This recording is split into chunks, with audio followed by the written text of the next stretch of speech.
things are getting worse, if anything. You were on one of these boats as Chinese boats were chasing you down.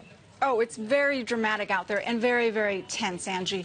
I was out on a Vietnamese Coast Guard for 3 days, and every single one of those days, the Vietnamese ship would try to enter the perimeter of the oil rig. You can see the oil rig from as far as 12 nautical miles away. And every day they would try to get as close as they can. And each of those days, as soon as we got anywhere near 10 nautical miles, 4 or 5 Chinese ships would instantly swarm us, flank us, try to cut us off, try to perform maneuvers to get us out of the way. They would often chase us out of that area. Very, very tense. What did it feel like? And let's take a look at the video right now, because it's just an example of just how dangerous things can get. Definitely. And in fact, one Vietnamese fishing boat actually did sink. Yes, yes. And in fact, so yesterday the Foreign Ministry of Vietnam released this video. Very dramatic. What you see is presumably a Chinese vessel, much larger than the two Vietnamese shipping vessels we see here. They're being chased by the Chinese vessel, and eventually the Chinese vessel will wedge itself between these two boats, and it will hit one of the. We'll actually see it colliding with the one there on the far outside, and it immediately sinks. Very dramatic stuff. What makes it even more dramatic is hearing the screams of the fishermen who are witnessing the incident and recording it.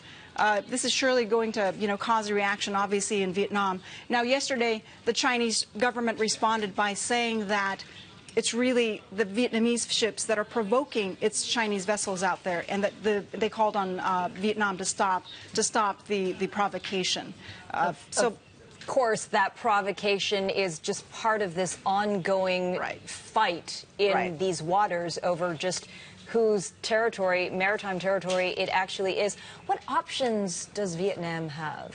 Analysts at this point say Vietnam has very, very limited options. The Vietnamese Prime Minister Nguyen Thanh Dũng rarely sits down for an interview. Spoke with you? Exactly. He sat down with us, the first ever to speak about this dispute, and he says that Vietnam is prepared and ready to file a legal action against China. That, of course, would be very similar to what the Philippines has done, filing arbitration case with the United Nations Tribunal. But in that instance, China basically saying that they're not going to even show up in court. Right. They're not going to respond to that complaint, and they say they're not going to submit to arbitration. So it makes it very difficult. Still, the analysts say Vietnam will likely file something. What's also interesting, Angie, is that yesterday, a foreign ministry spokesman for the Vietnamese side said that Vietnam would support any civil suit that would be filed in Vietnam against a Chinese company. So that makes it very vague, but leaves it open. An analyst we spoke to says that the potential there is that maybe a civil suit might be filed against CNOOC,